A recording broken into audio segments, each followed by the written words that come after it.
Kalau ada orang mengatakan bahwa Salafi itu adalah bibit-bibit tentang terorisme, sebenarnya jawabannya sederhana. Itu menunjukkan bahwa Islam bibit terorisme. Kenapa? Karena Salafi itu maknanya nisbatun ila salaf, nisbat kepada salafus saleh ridwanullahi ta'ala alaihim. Siapa salafus saleh? As-sahabat, tabi'in, wa tabi'una tabi'in. Khairun nasi qarni tsumma alladzi yalunahum tsumma alladzi yalunahum. Jadi yang dimaksud dengan salafus saleh, sahabat, tabi'in, tabi'un tabi'in, generasi terbaik. Dan orang yang menisbatkan kepada mereka, menisbatkan agama kepada mereka dinamakan salafi. Jadi dinamakan dengan salafi. Maka berarti ketika orang mengatakan bahwa cikal bakal teroris adalah salafi, maka berarti cikal bakal teroris adalah para sahabat, para tabi'in, para tabi'ut tabi'in. Dan ini tentunya adalah ucapan yang sangat keji kepada Islam dan kepada umat Islam dan kepada para sahabat ridwanullahi ta'ala alaihim. Ya, dan ini jelas ya. Karena semua orang itu wajib menjadi salafi, dalam arti bukan harus bernama dengan salafi. Setiap muslim harus mengikuti salafus saleh.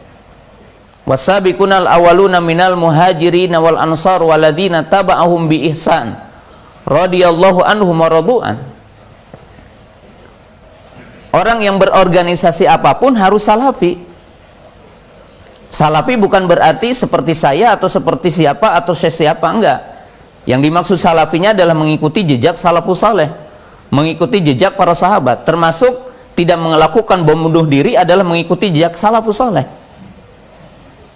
Bagaimana mereka itu berjihad, kaidah berjihad seperti apa? Mengikuti jejak mereka.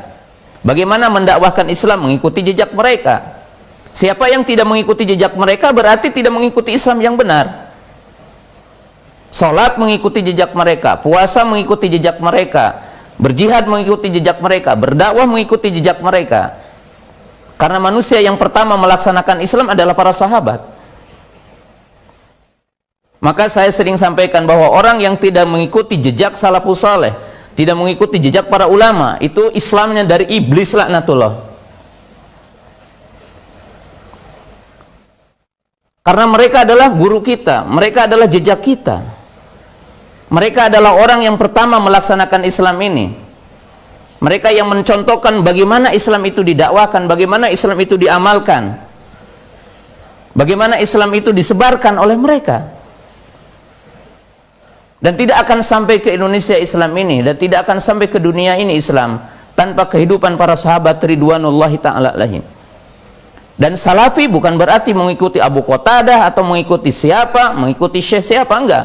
Mengikuti jejak salafus saleh ridwanullahi ta'ala alaihim. Dan tidak ada Islam yang tidak mengikuti jalur itu. Mengikuti jalur siapa? Imam Syafi'i.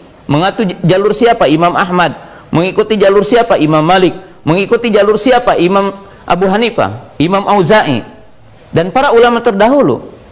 Tidak ada di antara kita yang bisa melaksanakan Islam tanpa bimbingan mereka, tanpa fikih mereka, tanpa penjelasan mereka, tanpa penjabaran mereka. Tidak ada. Kalau salah seorang di antara kita hari ini akan membaca Sahih Bukhari tanpa membaca Fathul Bari, itu sangat tidak mungkin. Kalau kita akan membaca Sahih Muslim tanpa membaca sarahnya Imam Nawawi rahimahullah ta'ala, itu sangat tidak mungkin hari ini. Bagaimana memahami hadis itu ketika mereka menggabungkan semuanya? Siapa yang mengajarkan berdakwah dengan lemah lembut para sahabat? Siapa yang melarang kekerasan para sahabat? Siapa yang mencontohkan bagaimana sabarnya para sahabat kita mendapatkan semua fitnah? Bahkan jamaah yang dirahmati Allah Subhanahu wa taala, contoh yang paling agung ketika Hajjaj ibnu Yusuf itu melakukan kezaliman, sejumlah para sahabat dibunuhnya. Lalu siapa yang paling sabar menghadapi fitnah di saat itu?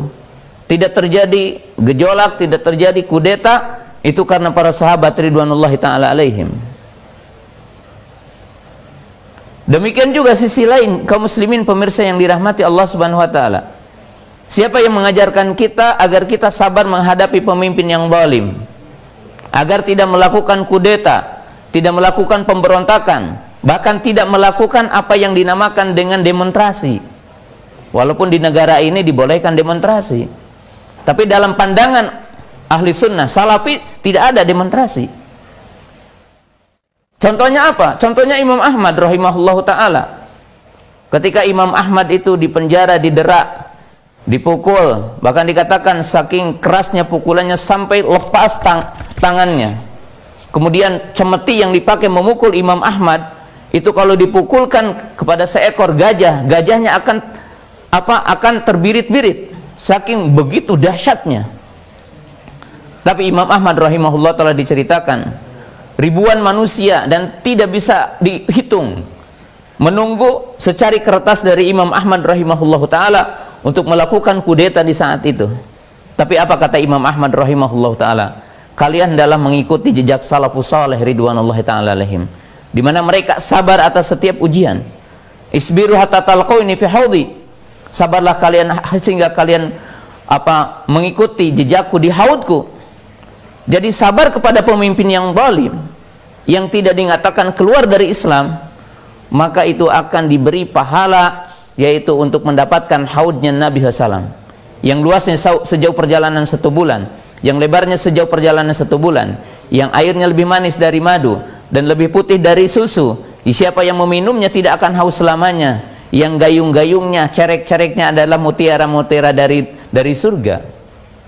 Ahli sunnah adalah sangat paham, salafiyun adalah sangat paham kepada ini, yang mengamalkan sunnah Nabi Sallallahu Alaihi Wasallam. Jadi ini perlu kita ketahui, ya. Adapun istilah Wahabi, pertama, tidak ada satu kewajiban bagi siapapun untuk intisab kepada Syekh Muhammad bin Abdul Wahab dalam beragama. Kita hanya berkewajiban mengagungkan ulama.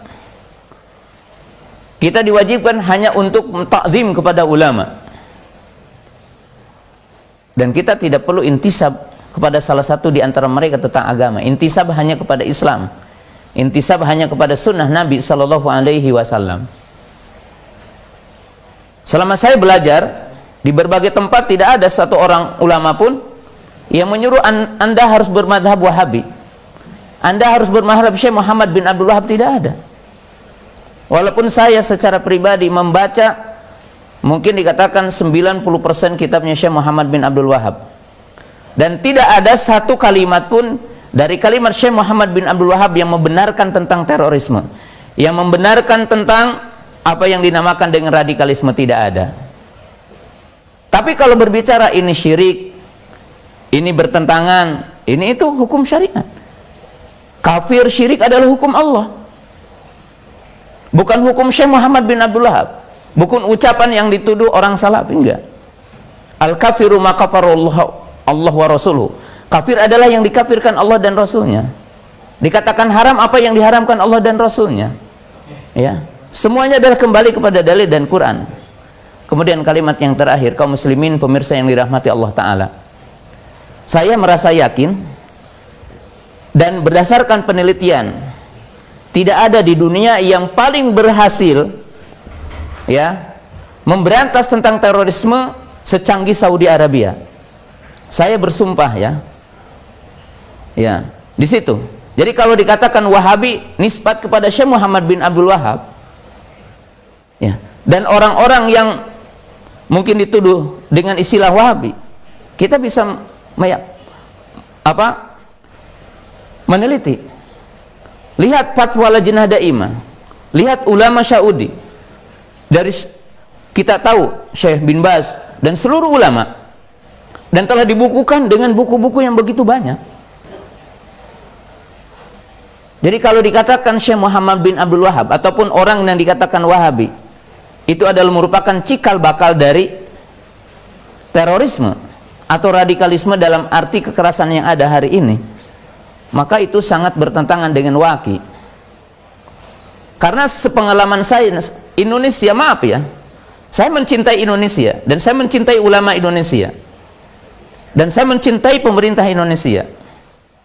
Tapi kita harus jujur, penanganan terorisme dan pemberantasannya tidak secanggih Saudi. Dan apa yang terjadi di sini tidak terjadi di sana. Menunjukkan apa? Bahwa betul-betul memberasa terorismenya, bukan sekedar kita berbicara omong kosong ya, tentang terorisme ini. Ya. Karena tentunya kaum muslimin pemirsa yang dirahmati Allah Subhanahu wa taala, terorisme ini atau yang dinamakan kekerasan ini tidak ada dalam ajaran Islam. Tidak ada satu cuil pun itu, kalau dikatakan seperti itu, yang mengisyaratkan bahwa Islam membolehkan itu. Tidak ada. Makanya saya tadi katakan amalun maladinalah wala aqlalahu, yaitu sebuah aksi yang dilakukan oleh orang yang tidak punya pemahaman kepada agama dan orang yang tidak memiliki akal yang sehat. Nah, bahkan saya menganggap ya, ucapan tadi adalah merupakan ucapan radikal. Ya. Dan ucapan ekstremis. Kalau mengatakan bahwa cikal bakal adalah Salafi atau Wahabi, itu adalah kalimat yang ekstremis. Ya. Kenapa ya? Berbicara dengan kedustaan, berbicara dengan tanpa fakta. Karena kaum muslimin pemirsa yang dirahmati Allah Ta'ala, dengan dakwah ahli sunnah, dengan dakwah salaf ini, jutaan dan ribuan orang ya, mungkin yang terpapar dengan pemahaman ya radikalisme itu banyak diinsapkan gitu, walaupun tidak diproklamirkan gitu kan. Nah, ini kita harus betul-betul, dan kepada seluruh kaum muslimin pemirsa yang dimuliakan Allah Subhanahu wa taala ya, bahwa kita sebagai ahli sunnah mengatakan ya, bom bunuh diri bukan jihad ya, bom bunuh diri bukan jihad, dan pelakunya bukan mati syahid. Adapun tempat kembalinya nanti itu tahta masyiatillah ya, hanya Allah yang tahu, kita tidak tahu apa yang akan terjadi menimpa kepada mereka, tapi bukan jihad dan pelakunya bukan syahid. Wallahu taala a'lam.